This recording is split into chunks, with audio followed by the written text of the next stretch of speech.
I started recording. Let me share my screen.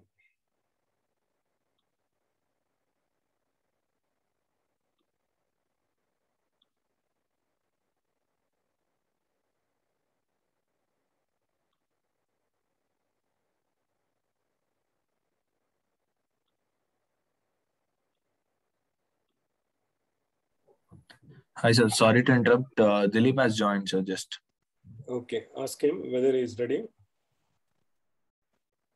Hi, Dilip.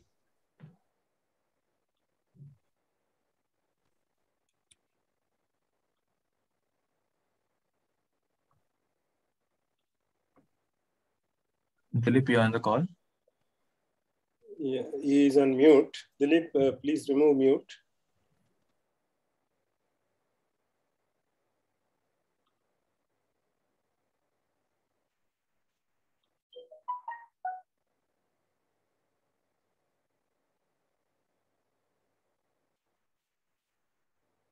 Anyway, I'm sorry for all of you. It is taking time. It's unnecessarily waste. I thought they will honor their word if they say that they give demo.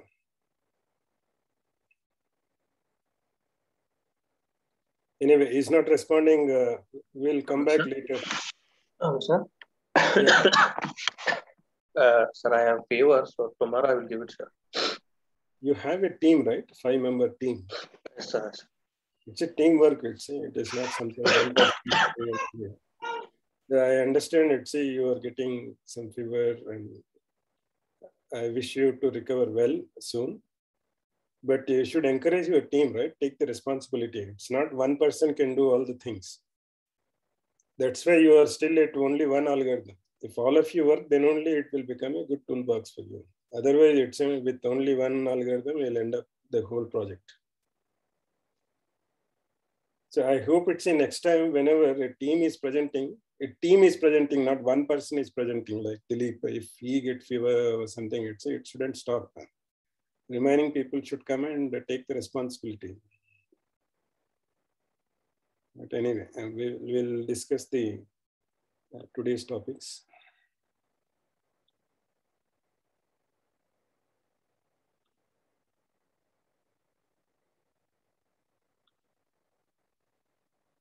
Okay, today we discuss about the dimensionality reduction.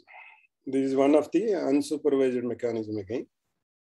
We don't know exactly how many dimensions to be reduced. It's only user input.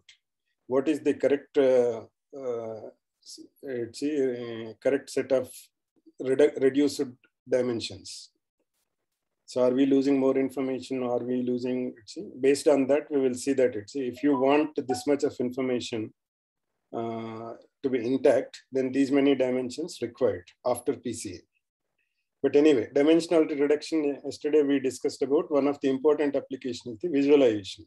So when you have so many dimensions, you cannot visualize. If you can get the important dimensions in the whole data set, that too, where the maximum variation is happening for the given data points. That dimension you need to catch, not existing dimensions, right? If you have 10 features, then dropping 4 features automatically reduce to 6 features, then you may say that I have reduced it to. That is one way, dropping the features, one way of the dimensionality reduction. But not dropping a particular feature, but combining those features and computing new dimensions, and those dimensions should be less. Still, we should be able to differentiate the differences between points. That type of mechanism we will see today, particularly that is called PCA. So one of the application is data compression. I'll show you that how data compression will happen. This dimensionality reduction application is data compression. We may want to reduce the dimension of our features if we have a lot of redundant data. So if you have 100 features, then you reduce it to 3 features, the whole data set. Still, you are able to differentiate the points. Then you compress the data to the small data set, right?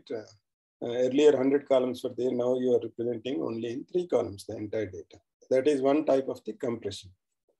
To do this, we find two highly correlated features, plot them, and make a new line that seems to describe both features accurately. We place all the new features on this single line. So first we'll take an example of two-dimensional thing, then reduce to one dimension. How it happens, we'll see. But that what they are saying is we find two highly correlated features, which are almost, there is a perfect relation between them. Then you can represent both features with one, because anyway, one is dependent on other. Correlated means there is a relation between the between those features. Doing dimensionality reduction will reduce the total data we have to store in computer memory and will speed up our learning algorithm. So earlier we were storing for each point two values, first dimension value, second dimension value. If you can reduce two dimensions to one dimension, you'll store the entire data with only one value for that one dimension. In dimensionality reduction, we are reducing our features rather than our number of examples. So number of examples we won't touch, remember, number of instances, objects, examples, whatever we call. Only we reduce the features. Not just dropping, it's a different mechanism. Dropping is one, which are not important, those features, but this is a different mechanism. We're not dropping the features, we are computing new dimensions from the old. Our variable m will stay the same size. N, the number of features, each example from x1 to xm carries will be reduced. That is one application. Second is visualization. It is not easy to visualize data that is more than 3 dimensions. We can reduce the dimensions of our data to 3 or less in order to plot it. We need to find new features, Z1, Z2, and perhaps Z3, that can effectively summarize all other features. Example, hundreds of features related to a country's economic system may all be combined into one feature that you call economic activity. If your data set is having so many economic features, then you may combine all those features and get one single column like economic activity. Then that should be able to differentiate different countries based on that economic activity.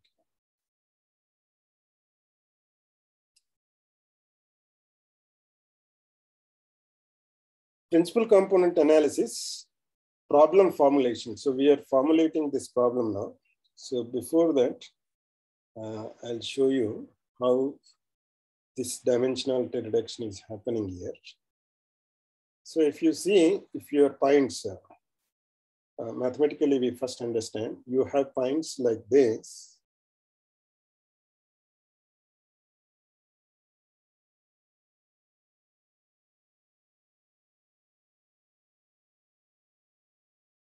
So to represent this, you need this y value, this is x value, right? This is your x1, the height, the parallel horizontal distance, vertical distance is y1.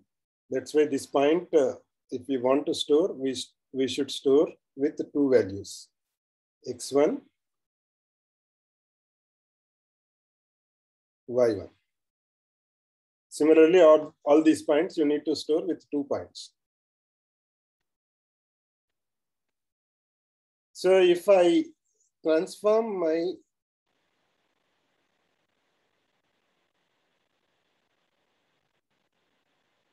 if I transform my axis to like this, if I want orthogonal, then what is happening? The new point, you see this point is falling on this line. So only the distance with respect to this new, if I call this as x prime, new axis, and this I call as y prime. So the distances with y prime is almost very little, right? This is one distance you have for this point. And for this point, some y prime distance is there. For this point, y prime distance is there. But these distances are negligible when you compare the distances on x prime axis. So the x prime axis, how far it is from center, it's only, right? This first point is, this second point is double to the first point. Third point is triple to the first point, and fourth point if you have here. So if the small difference, whatever is there with the y prime axis, means the horizontal, whatever vertical distance is there, new dimensions to the y prime for each point is very small, that is negligible. So if I want to reduce, I'm losing some information, the variation with respect to the new dimension y prime, but the variation is not something like considerable, which we need to mention each time. So that is almost close to 0. So that's why I don't give y prime. If I want to reduce dimensions, in the new dimensions, I captured this x prime so that it captures the maximum variation in which direction the points have. Then y prime is the smaller variation. Let's say y prime is having still variation, but the quantity is on y prime. Let's say how much of y prime values you have. Almost all y prime values are almost close to 0. That's why the variation towards y prime axis is very small. So if I want to drop 2 dimensions to 1 dimension, I'll take only x prime. I will represent all these points, only how much it is there on that line. So if you start with 0, then it may be 1, it may be 2, third point is 3, 4. So I can represent all these points with 1 value instead of earlier 2 values, x1, y1. So that is what they are saying. First, you need to transform your axis so that the highest principal component, which we'll discuss now, that will capture the highest variation. Then second principal component will capture the second axis on which you can find the more variation. Then third point, as you proceed to the end, some of the dimensions you will find on those dimensions, you cannot find any variation of those points, means having those values almost same values. Is it clear what I'm saying? Yes, sir. Okay, so this is somewhat transforming the axis, and see on some axis, if there is no variation for the points, then drop those dimensions. So now we formulate what is this problem. This problem name is called principal component analysis. So for what purpose we do, what problems we'll solve, first we'll formulate the problem. Given 2 features, x1 and x2, we want to find a single line that effectively describes both features at once. We then map our old features onto this new line to get a new single feature. The same can be done with 3 features where we map them to a plane. Yeah, just now I described this, how 2 features is becoming 1 feature. The goal of PCA is to reduce the average of all the distances of every feature to the projection line. This is the projection error. So how do we say that which features, which new dimensions are good? For that, we need again some optimization function. In that optimization function, we are saying that when you take again projections of those points, then you should get less error. The goal of PCA is to reduce the average of all the distances of every feature to the projection line. This is the projection error. We'll see the plotting, then you'll understand more. Reduce it from second to 1 dimension, 2 dimension to 1 dimension. Find a direction, a vector u1 belongs to Rn, onto which to project the data to minimize projection error. The more general case is as follows. Reduce from n dimensions to k dimension. Find k vectors u1, u2, uk, onto which to project the data to minimize the projection errors. So if we are converting from 3 dimensions to 2 dimensions, we will project our data onto 2 directions. That becomes a plane, right? 2 lines will define a plane. So K will be 2. PCA is not linear regression. In linear regression, we are minimizing the spared error from every point to our prediction line. Here we are minimizing the projection error. You know that projection, right? The state, if you take the vertical from that line in 90 degrees, wherever it is falling on the new axis, that is the projection. So in other words, what is projection?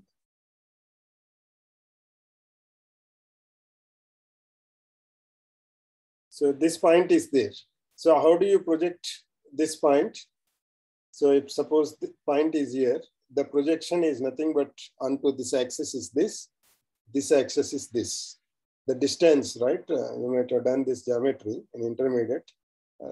The vertical distance where it lands on this line, if you take 90 degrees angle to the axis. So this fall here with the 90 degrees angle. This is 90 degrees angle. This is falling. So this is projection point.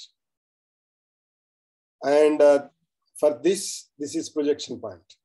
Again, for the old axis, this should be your projection point, and this should be your projection point. This. So the error is, let's say, you are representing this point earlier.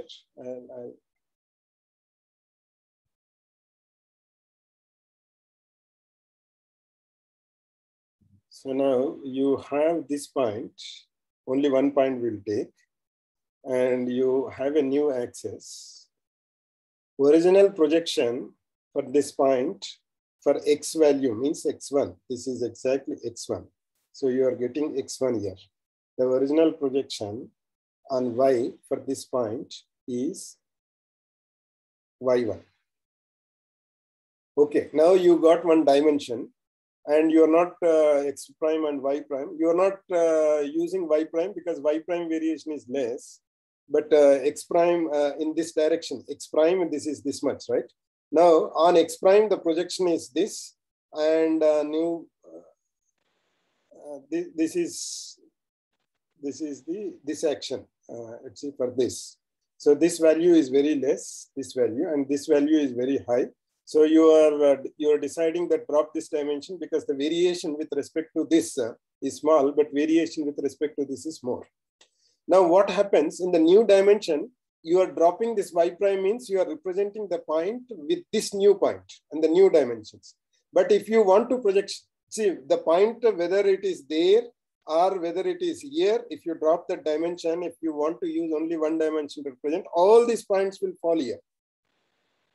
All these points, once you lose that y1 information, you have only this information. From here only you get the now dimensions to original x-axis and y-axis. So how much you are losing the information earlier, it's without transforming all those things. If you compute x1 is here. With a new, after transforming the axis, if you compute x1 by projection, your x1 is coming here. So it is making some error for the original data. This much of error you are making here, whatever you have here. So this is the error. So our whole aim is when you go back to your projections after reducing to the original things, then you should minimize these errors. Earlier, your y1 is here, but once you represent only here, then again it is making this much of error. So these projection errors should be minimized. That is the idea which we have when we are selecting these principal components. So it is not linear regression. In linear regression, we are minimizing the squared error.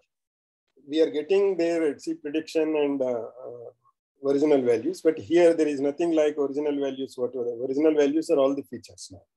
So here it is not squared error, it is projection error. These are vertical distances. So in PCA, we are minimizing the shortest distance or shortest orthogonal distances to our data points. More generally in linear regression, we are taking all our examples in X and applying the parameters in theta to predict y. In PCA, we are taking several features x1, x2, xn and finding a closest common data set among them. We aren't trying to predict any result and we aren't applying any theta weights to the features.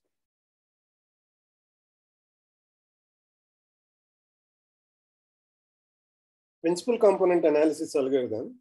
Before we can apply PCA, there is a data pre-processing step we must perform. Again, to apply PCA, first we need to process the data. The processed data is how we'll do. This is similar to your scaling of the features. Given training set, x1, x2, xn, pre-process, feature scaling, mean normalization. So this is called mean normalization because we are removing the mean from each point and dividing by the standard deviation. So mu j equal to 1 by m, I is equal to 1 to m, xj I. So each x1 is a tuple of n values. Why? N features. N features. So for all those, you know that when we are summing vectors, each feature is added and average of all those features will give a new point, user. So 1 by m is equal to I is equal to 1 to m xji. Replace each xji with xji minus mu j.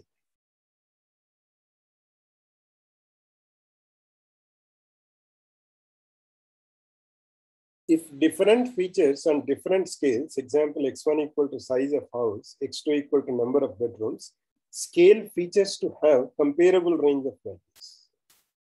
Above, we first subtract the mean of each feature from the original feature. Then we scale all the features xji equal to xji minus mu j by sj. Each column we will take. For that column, we will compute the mean. Then we will remove mean from each value in that column.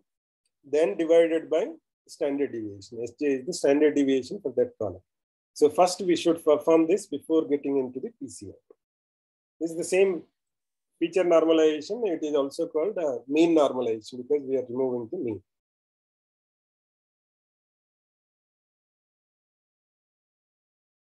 So we can define specifically what it means to reduce from 2 dimensions to 1 dimension data as follows. So this sigma, it is in vector notation. If you are more mathematically inclined, you can also understand this.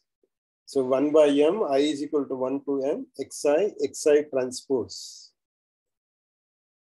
The z values are real numbers and are the projections of our features onto u1.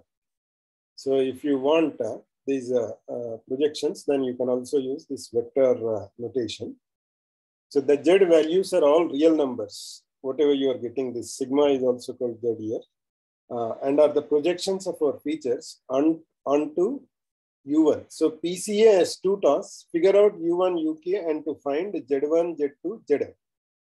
So you should first find out the new dimensions and projections. Then only you can write your optimization function, reduce this projection error, so that again get u1 uk so that it reduces the projection error. So compute covariance matrix. This is the statistical technique. There is when you have different data points, then covariance matrix is defined by this 1 by m, sigma is equal to 1 to m, xi is vectors, remember here. That's why, because n features are there, right? N values are there. So when you multiply with the transpose, it will give you square value, x dot x transpose. What is x dot x transpose? Same, it's in x1, if you write, you have x1, x2, x3. This is, suppose, row vector. Even if you take column vector, you will get the same thing. You take now, transpose means it will become a column vector. x1, x2, and x3. Then take the dot product, what will you get? Real number. x1 square plus x2 square plus x3 square, right? Yes. So this is nothing but your mod x is, you remember the formula, what is mod x? x1 square plus x2 square plus x3 square sum, then square the under root. That is the mod x. So this is nothing but exactly the value from the 0 center. It is giving mod x is nothing but it's for any vector, mod of that vector value will give you from center, origin, how far it is. Absolute distance it will give you. So that is what we are getting here also. For each point, we compute that. xi transpose. So 1 by m x transpose x. We denote the covariance matrix with a capital sigma. This, which happens to be the same symbol for summation. Confusingly, they represent entirely different things. So this is not summation symbol here. Whenever you are writing with small, equal, summation here it is a notation, sum all these numbers. But here, the sigma, you should read as a covariance matrix here. Note that xi is an n by n vector, xi transpose is a 1 by n vector, and x is a n by n matrix. Row-wise stored examples, the product of those will be an n by n matrix, which are the dimensions of sigma. So exactly this matrix, whatever you get covariance matrix will have n by n values. So this is a n by n matrix. There is packages are there to compute the PCS. Only try to understand what goes in PCA. So compute eigenvectors of covariance matrix of sigma. See, all these mathematics you have done in BTech mathematics. If you forget, you should go back and see what is this eigenvector. Eigenvector is ax minus lambda equal to 0. If you solve, those lambdas will become eigenvalues. For each eigenvalue, you will have an eigenvector. So the best way is if you don't remember anything, you go to Khan Academy and just simply type how to find out eigenvectors and eigenvalues of a given matrix. Then you'll get good videos. If you are still interested to pursue how this is computed eigenvectors, eigenvalues. So we want out of SVD, this SVD is also part of your BTech mathematics. Actually, you did all these things in BTech 2 courses are there in mathematics. So there are this SVD is this USV, 3 matrices you need to find out is the singular matrix, non-singular matrix. So USV equal to SVD of sigma. So whenever you have covariance matrix, you need to find out 3 more matrices USV, which is the singular value decomposition. We want out of SVD is the U matrix of the sigma covariance matrix. U belongs to R n by N. So we are not interested in SV, but to find out U, you also need to find out SV. But we are interested in U matrix. So U contains your U1, UN, which is exactly what we want. So take the first k columns of the U matrix and compute Z. K columns means if you want to reduce dimensions to k, take only first k columns. So those columns are nicely adjusted because highest eigenvalue will give you the vector dimension, which will have maximum variation. Second eigenvalue will give second dimension, which will have second highest maximum variation, like that. Take the first k columns of the U matrix and compute Z. We will assign the first k columns of U to a variable called U reduce. This will be an n by k matrix. Your features become to n by k now. So we compute Z with Zi equal to U reduce transpose to Xi. So new values you'll get by computing these matrices. So U reduce transpose will have dimension k by n, while Xi will have dimension n by 1. So to produce U reduce transpose Xi will have dimension k by 1, the product. So you got k feature means k values for each one you will get. For each point you will get now k values only. To summarize the whole algorithm in octave is roughly, if you use still Andrew Nagy's octave, then sigma is simply 1 by m star x transpose x. Do you remember what is this X matrix? Feature matrix. Your initial data matrix, right? Yes. Rows and columns. Rows are objects, columns are features. Then simply, if you use your octave, or even in Python also, you may find the similar thing. Sigma equal to 1 by m, matrix multiplication you need to find in Python. Then X transpose X will give you your covariance matrix. So USV, there is a package, select the SVD sigma, compute our projected directions. Then U reduce equal to, you need to write it. So you are only interested in the first k columns. That's why you are saying that columns, what is the first one in matrix? Rows. First column represents what? Second column represents what? First column column is rows. What does it mean? If you are putting simply column means? Take all the rows. All the rows are considered. So if you restrict, you can see in columns you are restricting from 1 to k columns.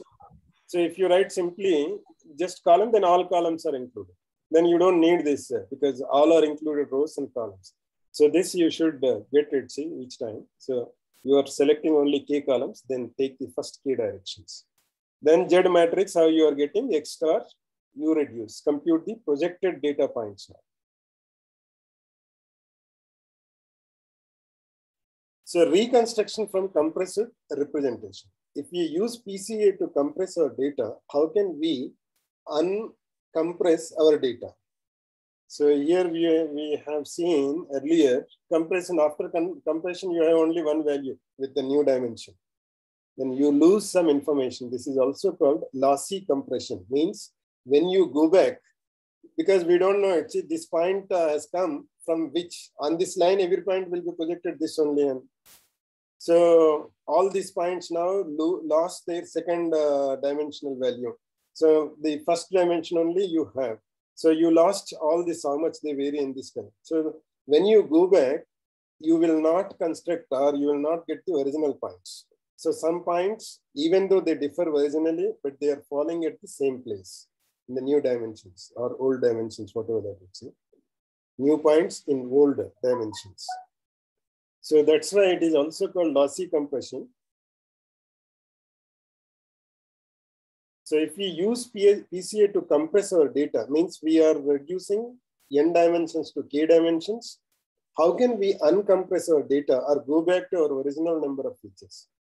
To go from one dimension back to two dimensions, we do Z belongs to R2, X belongs to R2. So simply we'll take projections onto the old dimensions. So I have explained already, if this is the new dimension point on the new dimensions, you have only represented here. Take the old dimensions, take these projections. So these are the values underneath. But all these points now will come to the same projections, right? X1, Y1. So that is what the loss we got. We can do this with the equation xi approximate equal to u reduce dot zy. So you can also use this matrix equation. Xi approximate equal to approximate y. We are calling approximately because you are not getting original point. You are getting the closest point to the original points. That's why it is approximated. Note that we can only get approximations of our original data. It turns out that the U matrix has the special property that it is a unitary matrix. One of the special properties of unitary matrix is U inverse equal to U star. So whatever U you are getting, that inverse itself is the matrix itself, it's inverse. That is the special property, where the star means conjugate transpose. So U inverse is the conjugate transpose. So, okay, again, it's more mathematics. So conjugate means if you involve complex numbers, then you should take the conjugate of each complex number, then take the transpose. That transpose is U inverse. But anyway, we don't have any complex numbers, so it is simply transpose, that's all. Since we are dealing with real numbers here, this is equivalent to U inverse equal to U transpose. So the matrix inverse is simply, it's a transpose. You don't need to compute too much the inverse by taking determinants, all those things. That is the advantage of unitary matrix. So we could compute the inverse and use that, but it would be a waste of energy and compute cycles. So we don't do that also. So here, basically it's the thing which you need to remember is in a packages, how do you compute this Z? Then they gave formulas, how you can go back, how you can get the projection errors. Choosing the number of principal components. How do we choose K, also called the number of principal components? Recall that K is the dimension we are reducing to. One way to choose K is by using the following formula. Given the average squared projection error, 1 by m, sigma I is equal to 1 to m. Xi is what? Original x1, right? Your x values. Yes. On original dimensions. Xi approximate is what? You have now only k values, but in the original dimensions, you are taking projected values. That is the xi. So for each dimension, you will get projections. So those projections, here you have only one dimension, but when you are taking two dimensions, this is only one dimension. If you forget this, this thing, if I remove this, so there is only one dimension you are representing with this line. When you are getting into the two dimensions, you are taking the projected value on x-axis, projected value on y-axis. So if you have k dimensions, k dimension point projections you will take to n dimensions, then n values you will get. From that, you compute the error, projection error. This is the projection error. This is to be minimized. That is what our whole intention is. Also given the total, it is again projection error for each point, sum all those, spare it, then all those sum all those add and divide by n points are there, divide by n, then average projection error you will get. Average spared projection error. There we were calling average in least squares error, right? Here average spared projection error. In linear regression, it is different. Linear regression, we have thetas, we don't have any thetas here. Also given the total variation in the data, 1 by m is equal to sigma I is equal to 1 to n, norm of xi squared. So take each point, then get the norm. That is nothing but distance from the origin for each point, then square it, then take the average, that is the total variation in the data.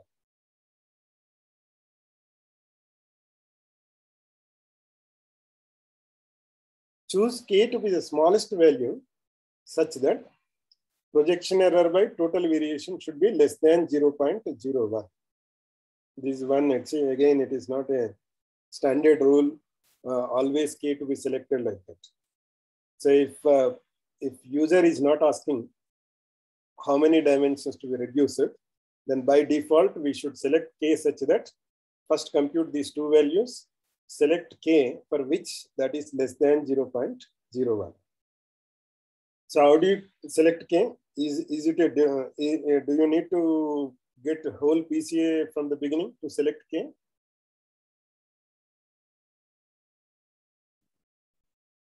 What is k?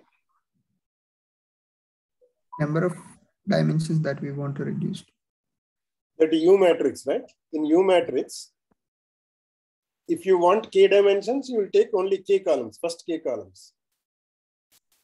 If you want L columns, first L columns you will take. So now you need to change your k, right? Take 2 dimensions, 3 dimensions, 4 dimensions, then compute these xi approximate value. The formula is given again. So approximate values for k equal to 2, 3, 4 like that. Then compute these values, For which k you are getting less than 0.01, stop there. In other words, the squared projection error divided by the total variation should be less than 1%, so that 99% of the variance is retained. Okay, 99% means the difference which you are finding, that still you are retaining 99%, only you are losing 1%. That is the standard thing. So if you want to make it more clear,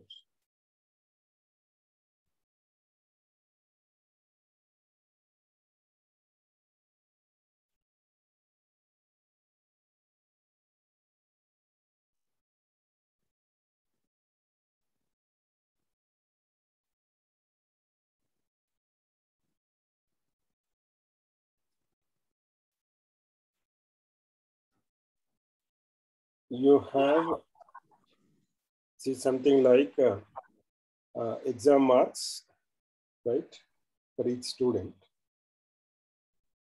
and project marks.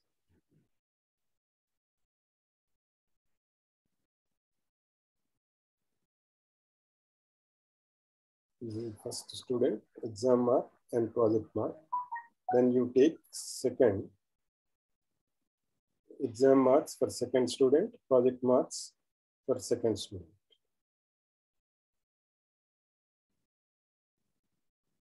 Similarly, you get some values. Finally, M students are there. You are getting EM and EM.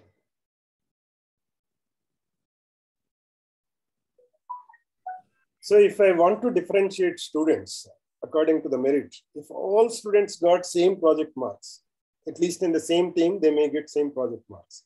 Then how can I differentiate them? Based on, say what I did, for each student, I am computing 2 marks. One is the exam-based marks, second is the project-based marks.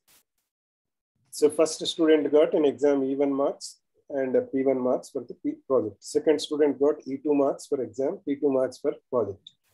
Then See, one team, each project team is having some 4 or 5 students. So naturally in the project, all of them may get same number of marks. So how can I differentiate them? Who is a good student or who is a merit student? Using exam marks.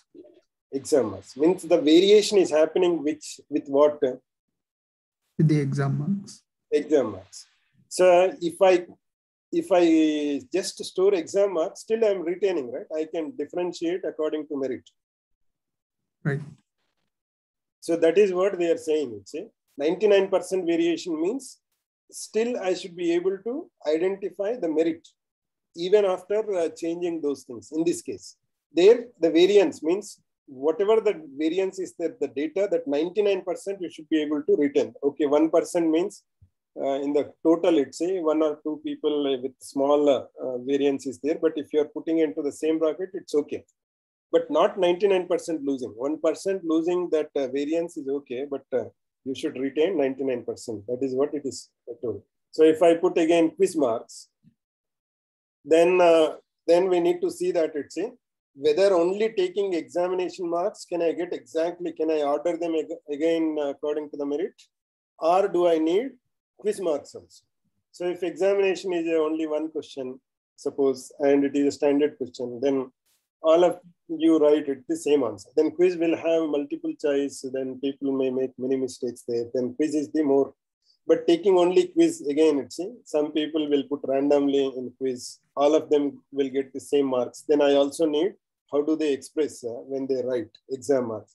So then I say that just retaining exam marks, I may not get 99% variance. I also need to retain quiz marks. So like that, it's you need to add one more to get the 99%. Then there is a mathematical thing, the variation, how to compute. This is the variation, right? Whatever you are getting. So also choose k to be the smallest value such that less than 0.01 means reverse of this is the variance. In other words, the squared projection error divided by the total variation should be less than 1%, so that 99% of the variance is retained. So algorithm for choosing k, try PCA with k equal to 1 to compute U reduce ZX. Check the formula given above that 99% of the variance is retained. If not, go to step 1 and increase k. So in scikit-learn, when you apply PCA, then you can actually, it will give you first feature, how much variance you are getting, adding first 2 features, how much, first 3 features, how much. You don't need even computing all these things. It is actually overwriting that algorithm for them. So if you want to just use the package, you will get it. See, you need to study how to get the variance for each division, 1, n-1, 2, n-2, like that. Then you will come to know that it's immediately, okay, by taking this k features, I'm getting 99% variance. So USV equal to SVD sigma, which gives us a matrix S. So we can check for 99% retained variance using the S matrix as follows. So if you want to compute whether you retained or not, take the S matrix, these 3 matrices you will get. The middle matrix is S. In that, whatever values, diagonal values you take, SII, then add them, I is equal to 1 to k SII by I is equal to 1 to n SII greater than or equal to 0.9. This is n by n matrix. But you will take only first k values, sum, then take all n values, sum, then first k value sum divided by total n values should be 0.99. You understand why they are calling this variance is retained 0.99? By taking k values itself, the summation, whatever you have for the down summation, almost you are getting the same values, right? 0.99 means what? It is equal to 1. Yes. Right? Yes, sir. So whatever you are adding after k, they are not adding much. They are adding how much maximum? 0.01. 0.01. So you retained first k values itself, whatever is to be retained. So that is what one meaning you are getting from this. So the value of k cannot be an input from the user, right? It can be, because it's for visualization, even if you get 99% variance or not, you cannot visualize them, right? You will say that it's I got with these 3 features only 80% variance. Okay. You understand what I'm saying? Yeah. Yes. Because you don't have any other mechanism to visualize. Okay. But you will say that it's this visualization is not so accurate because I'm getting only 50% variance. But in 50% variance, you can see how the points are plotted in a space of 3 dimensions, right? Right. You can see some difference. 50% is providing the differences, right? 50% points are coming, collapsing, whatever that, to the other points. Right. So it's like in logistic regression you want to apply. Then you can choose your K. I want only 4, 5, but you will say that it's at least I need this much of variance. Then you will suggest your K will not capturing that 99% or 90%, whatever is there. If say no, I'm not interested in 99, I am okay with 90%, but my algorithm to be run faster, so I need less dimensions, then you will allow them, or you will provide only K dimensions, whatever they are asking. But you can also suggest you are asking K dimensions, but only half of the K itself is capturing 99%. That size also you can give. Because they don't know, right? They selected arbitrarily this K. Yes. But when you are doing this for non-data scientists, you should select optimized K like this. Right. Okay, advice for applying PCA. The most common use of PCA is to speed up supervised learning. Okay. Your supervised learning. So unsupervised algorithm we are using to speed up the supervised learning algorithm. So first you apply PCA, reduce the dimensions. Why it will speed up the supervised learning? Any idea? We are reducing number of features. So you are reducing the number of gradient descent convergence, right? Yes. How many features are there? That many thetas. Then each theta is to be iterated, right? That many times. Right. So if you are reducing the speeding, reducing the time. Given a training set with many features, we can use PCA to reduce the number of features in each example of the training set. So our 1000 features are given, then you can take less number of features.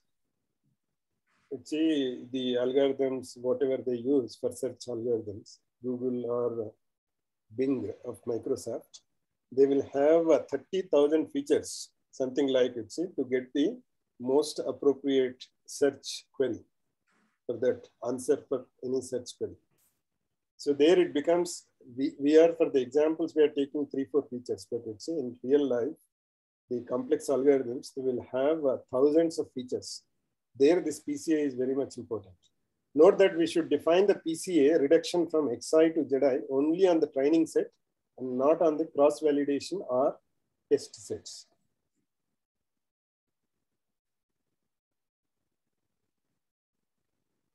You can apply the mapping Zi to your cross-validation and test sets after it is defined on the training set. What does it mean? I was telling from the beginning, right? Even for feature normalization also, you should do like this only. So can anybody explain what is last 2 sentences here?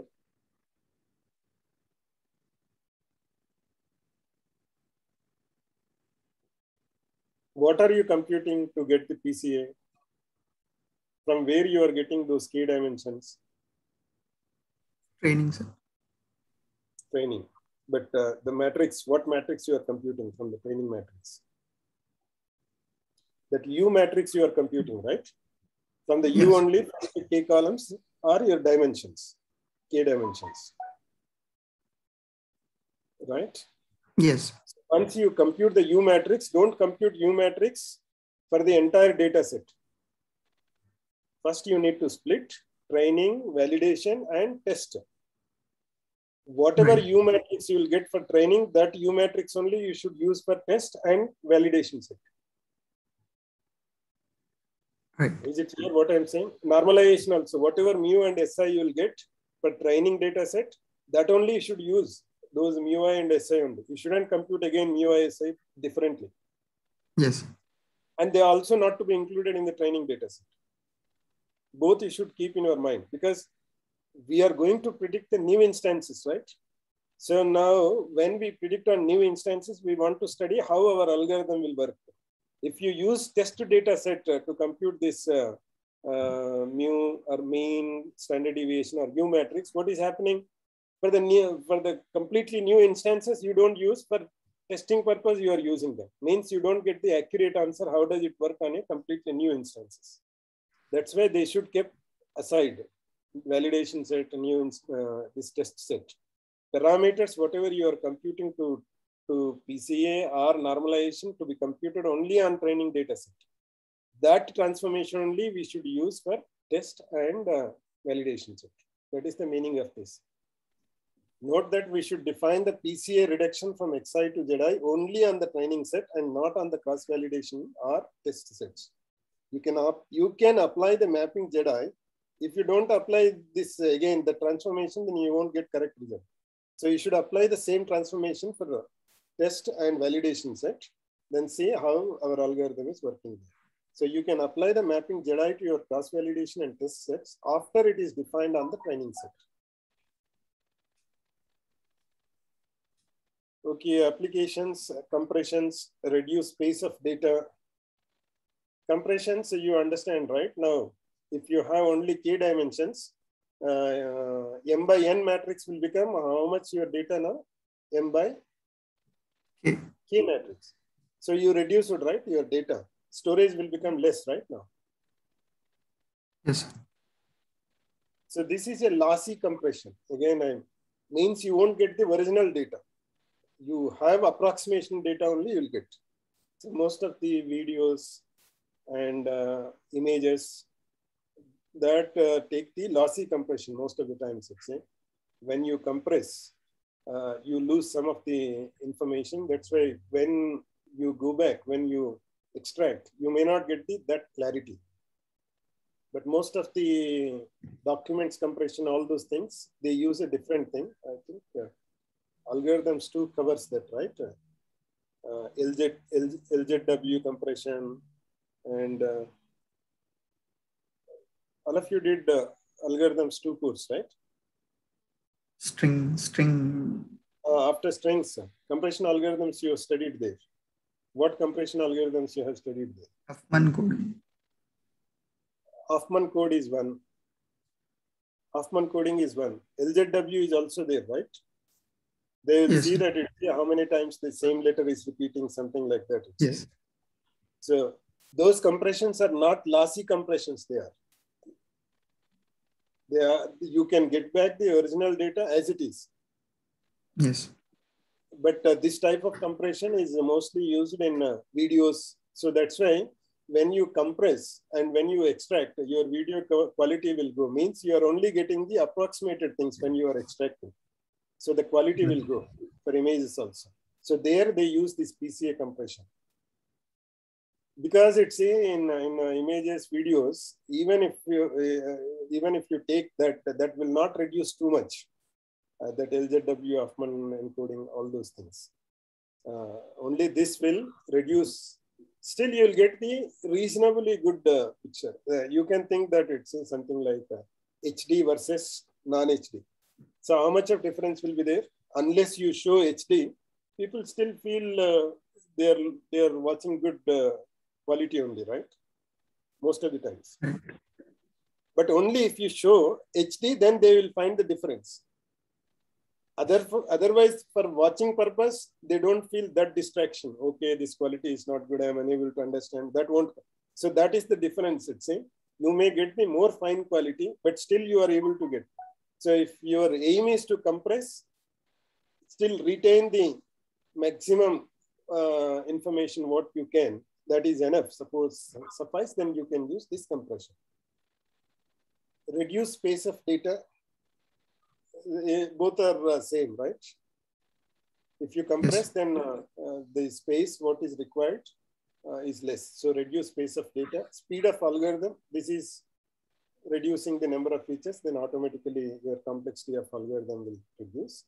Visualization of data, choose k equal to 2 or k equal to 3.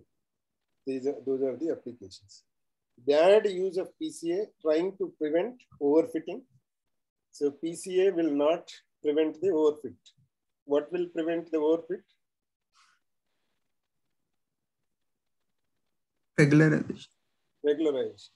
So don't confuse with it. See, if you do PCA, then you can arrest the overfitting. No. Regularization is still to be done. Regularization even after applying the PCA.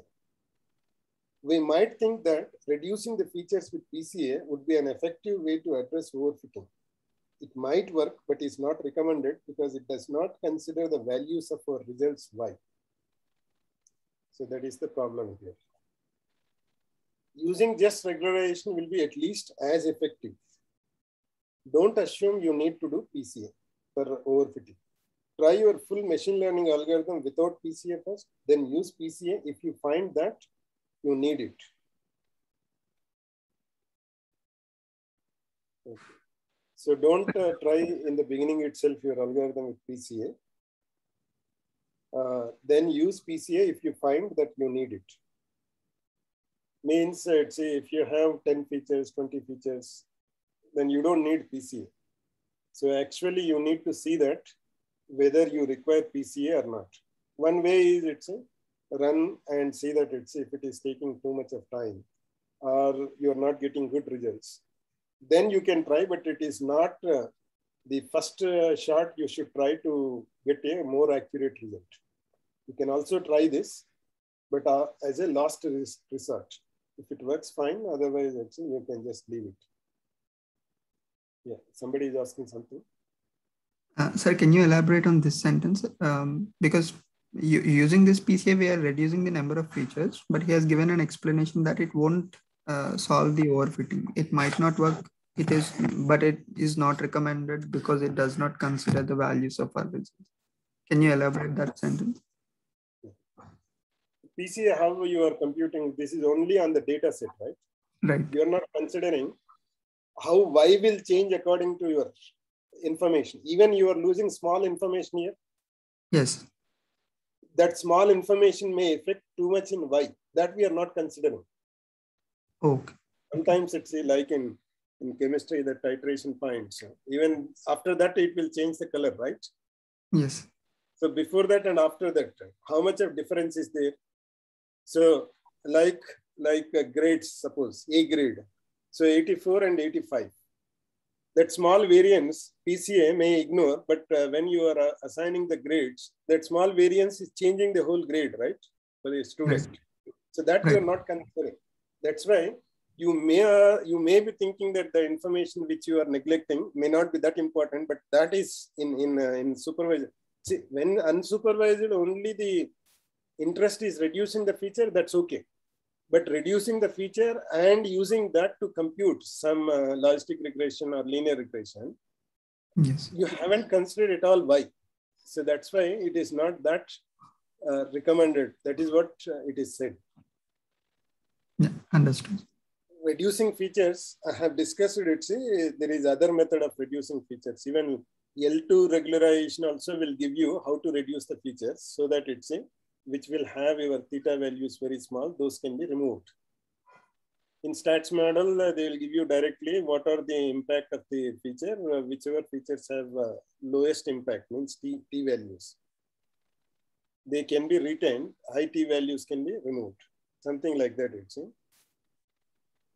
So here, for reducing features, don't use blindly this PCA. You need to verify whether you are getting more accurate result or not. That is what last sentence is.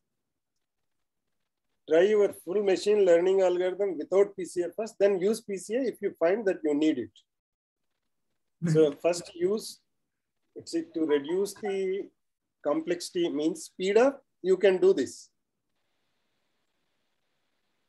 But it is not good idea. Only if it is required for you to speed up is important than getting an accurate result, then use it, PCA. PCA will not improve your algorithm. That is what. It is only reduce the speed. It will increase the speed, reduce the time. Right. Only for that purpose, you need to use this PCA, not for other purposes. Right. And it's the light caveat they are putting that using just regularization will be at least as effective. If you use regularization, it is effective to contain the overfitting.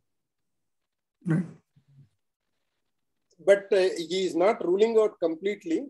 PCA doesn't contain the overfitting. It may sometimes, right? Because Y is not that dependent on small variations in your features, whatever you are losing that information.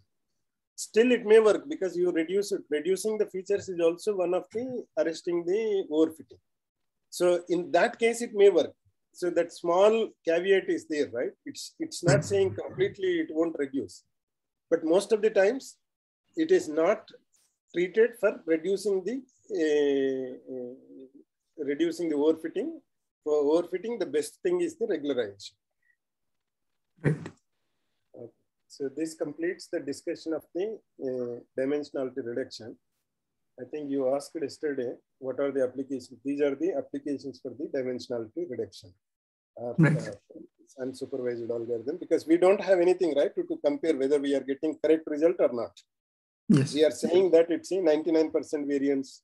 Are we getting, it's okay. Something, these are all heuristic parameters.